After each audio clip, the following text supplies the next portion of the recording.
Hello, Internet, and welcome back to the Story Nook. It's been a minute since I've recorded anything. We're gonna dive back into Pride and Prejudice by Jane Austen, and I might even read some Edgar Allan Poe soon because I will be going to an Edgar Allan Poe event for my birthday. So look forward to that. Look forward to hearing all about it. So yeah.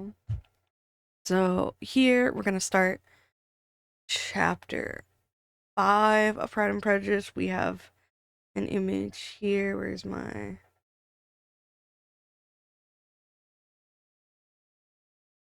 Yeah. I'm gonna zoom into like 200. We have what looks like an animal creature of sort, probably a cat based off of how the tail it is. A king with a really long sword, a person kneeling, and a dude holding the cape. I think that's meant to be like a lion. Once again, love these illuminated manuscripts. Also, I'm having to...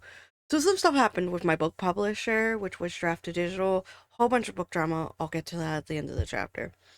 But just know I have to like republish my books in places. So I'm thinking like I might set up one for physical publishing, and I might design and make some artistic illuminated manuscripts like this.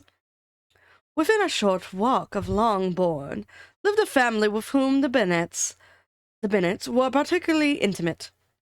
Sir William Lucas had been formerly in trade in Meryton, where he had made a tolerable fortune, and risen to the honor of knighthood by an address to the king during his majoralty. The distinction had, perhaps, been felt too strongly. It had given him a disgust to his business and to his residence in a small market town. In quitting them both, he had removed with his family to a house about a mile from Meryton, denominated from that period Lucas Lodge, where he could think with pleasure of his own importance, and, unshackled by business, occupy himself solely in being civil to all the world. For though elated by his rank, it did not render him supercilious. I don't know what that word means. I'll Google it later. On the contrary, he was all attention to everybody. By nature, inoffensive, friendly, and obliging. His presentation at St. James's had made him courteous. Drink some water.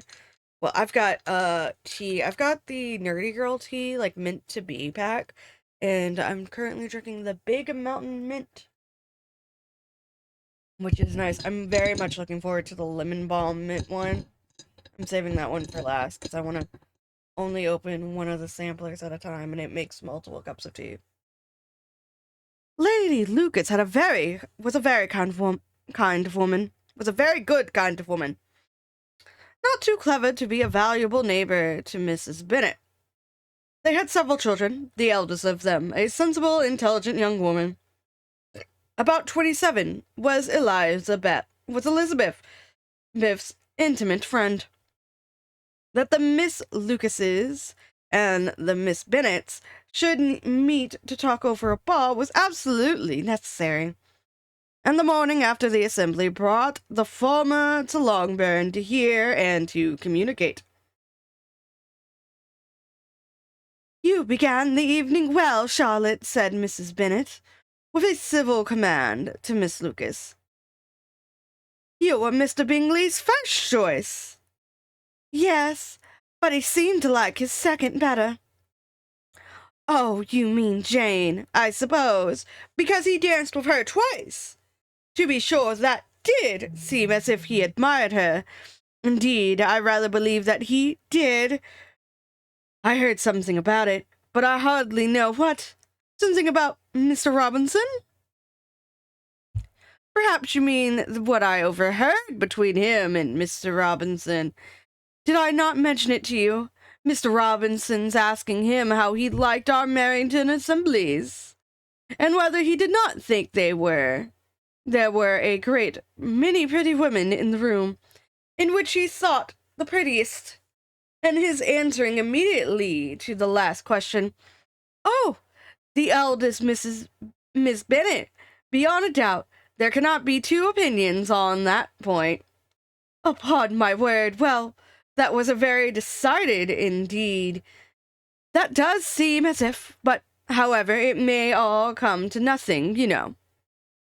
Don't get too excited, Mrs. Bennet, but I know you're also very, very excited.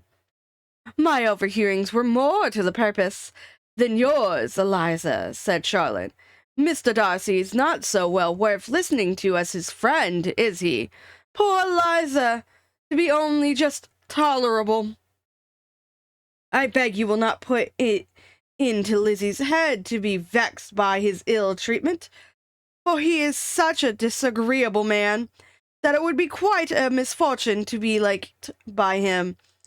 Mrs. Long told me last night that he sat close to her for half an hour without once opening his lips."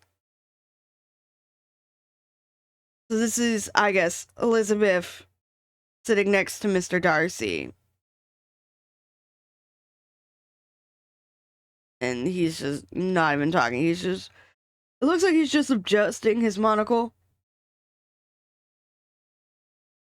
"Are you quite sure, ma'am? Is not there a little mistake?" said Jane. "I certainly saw Mr. Darcy speaking to her." "Aye, because he asked him at last how he... Aye, because she asked him at last how he liked Netherfield, and he could not help answering her, but she said he seemed very angry to be being spoken to." "Miss Bingley told me," said Jane, "that he never speaks much unless among his intimate acquaintance. With them, he is remarkably agreeable." It's probably what my husband said. This man is antisocial. He only wants to hang with his friends. "I do not believe a word of it, my dear. If he had been so very agreeable, he would have talked to Mrs. Long. But I can guess how it was. Everybody says that he is eat up with pride. And I dare say he had heard somewhere that Mrs. Long does not keep a carriage and had to come to the ball in a hack chaise. I do not mind his not talking to Mrs. Long," said Miss Lucas, "but I wish he had danced with Eliza." Another time, Lizzie said her mother, "I would not dance with him if I were you." "I believe, ma'am, I may safely promise you never to dance with him." "His pride," said Miss Lucas, "does not offend me so much as pride often does, because there is an excuse for it."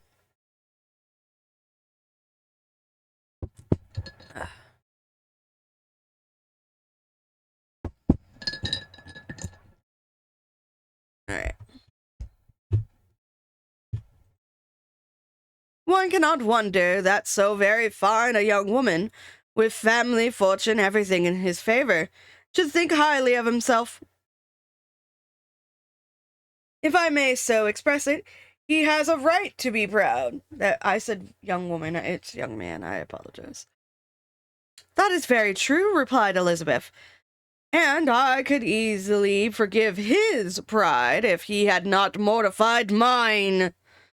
"Pride," observed Mary, who piqued herself upon the solidarity of her reflections, "is a very common failing, I believe, by all that I have ever read. I am convinced that it is a very common indeed, that human nature is particularly prone to it, and that there are very few of us who do not cherish a feeling of self-complacency on the score of some quality or other, real or imaginary. Vanity and pride are different things, though the words are often used synonymously. A person may be proud without being vain. Pride relates more to our opinion of ourselves, vanity to what we would have others think of us. If I were as rich as Mr. Darcy," said a young Lucas, who came with his sisters, "I should not care how proud I was. I would keep a pack of foxhounds and drink a bottle of wine every day." "Then you would drink a great deal more than you ought," said Mrs. Bennet. "And if I were to see you at it, I should take away your bottle directly." The boy protested that she should not. She continued to declare that she would, and the argument ended only with the visit. So this is the young Lucas of the neighbor family who came with his sisters on top of a bottle of wine with his 2 glasses and his pack of foxhounds as somebody walks by on a horse. I think that's hilarious. And then here we've got a dude, a lady, another dude holding a thing, and a dude with a hat and a cane. Or a lady's with an umbrella. And that is chapter 6 right there. So we'll stop right here and let me tell you about what's happening. So 1, Big Mountain Mint Tea, fantastic. 2, Draft to Digital has started a thing where they will be charging a $12 maintenance fee if you do not sell $100 at least in books. So I have pulled and delisted all of my books off of Draft to Digital. I believe I deleted them the other day. I will go and double check. I've opened up an old laptop and gotten the OG Word documents, so I don't have to work specifically off of the ebook version, which might be a smidge different from the Word documents I have, and that's fine. I'm going through and I'm reformatting, I'm editing all those old books and getting them ready for release. So you guys look forward to that. I will probably see about publishing at least the Cute Fluffy Gay Shit series, because that's like my newest one, and those are pretty much all ready to go within their sections and whatnot. So yeah, I am just doing that. Other things, I'm getting ready to go to Sonic Expo. Very excited for Sonic Expo.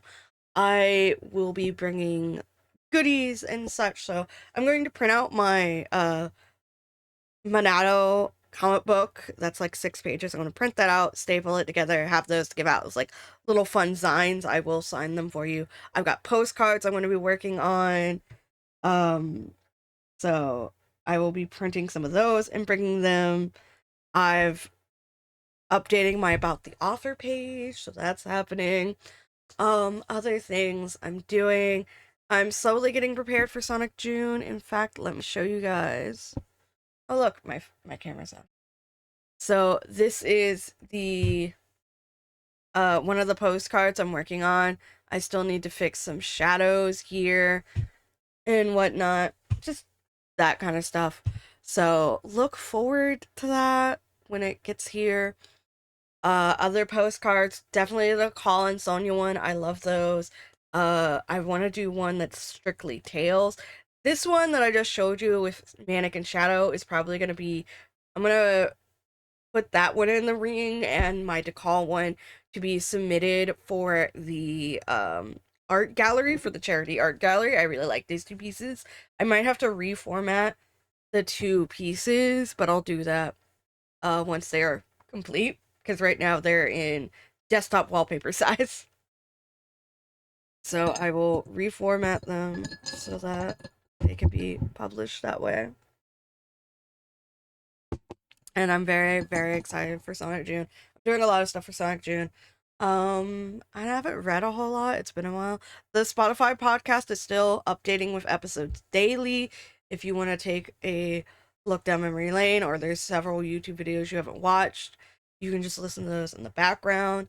If I get so many listens on Spotify, I believe I'll qualify for monetization, because right now, nothing online is really bringing me any money except my Patreon. And if you do support me on Patreon, I'm gonna set up where you can get my ebooks on Patreon, on my Ko-fi, on my Itch.io, so you'll be able to get those there, and I look forward to seeing you all there. So remember to stay safe, stay healthy, all that good jazz. Bye bye. And question for the day. I forgot. I have Spotify, I have questions that go up with every episode in the document. So let me pull those up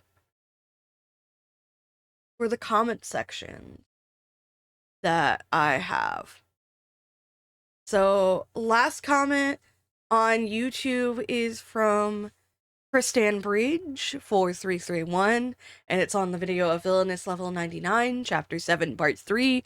Heads up, that final chapter will be coming out in May, this long before this video, so all of Villainous Level 99 will be finished by the time this video goes up. And they said, at last, it arrives. And it arrived indeed. It arrived indeed. I'm very happy. You're very excited for it. And then for the questions on the Spotify podcast for the episode about the entitled Sister Steals My Cat, I have a comment from someone that says, I absolutely love my cat.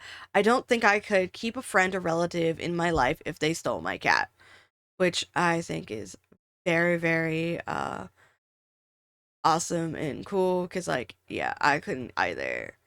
So, yeah, remember to stay safe, stay healthy. This video will also go up and be scheduled for Spotify uh within line with everything, so sometime in August versus going up probably in June or July. And I might increase videos for the YouTube channel, quite possibly, maybe. I believe right now we're at 70 subscribers on YouTube, so thank you for that. Remember to stay safe, stay healthy, drink your water, your tea. Yeah, we're at 70 subscribers, which is awesome, and I'm very, very happy about it. And so, thank you guys for being subscribed. Oh, I haven't thanked the Patreon Ko-fi supporters. My brain's frazzled. It's been so long since I recorded anything. So it's just like, woo, you are not the correct document. Okay. Been a while. I was also working on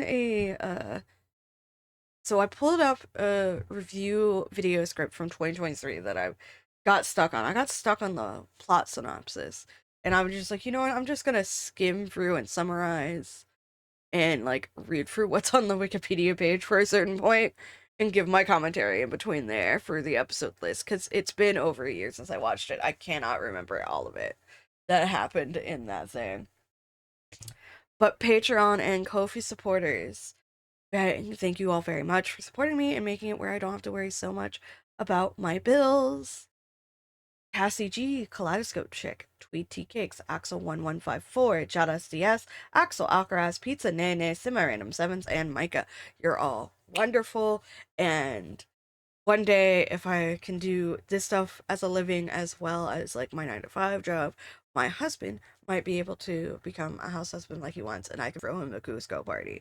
I want to throw my husband a Cusco themed party. Just an Yzma Emperor's New Groove party. I want to throw him that. It would be great. Currently, he's not feeling well. He said he was feeling sickies.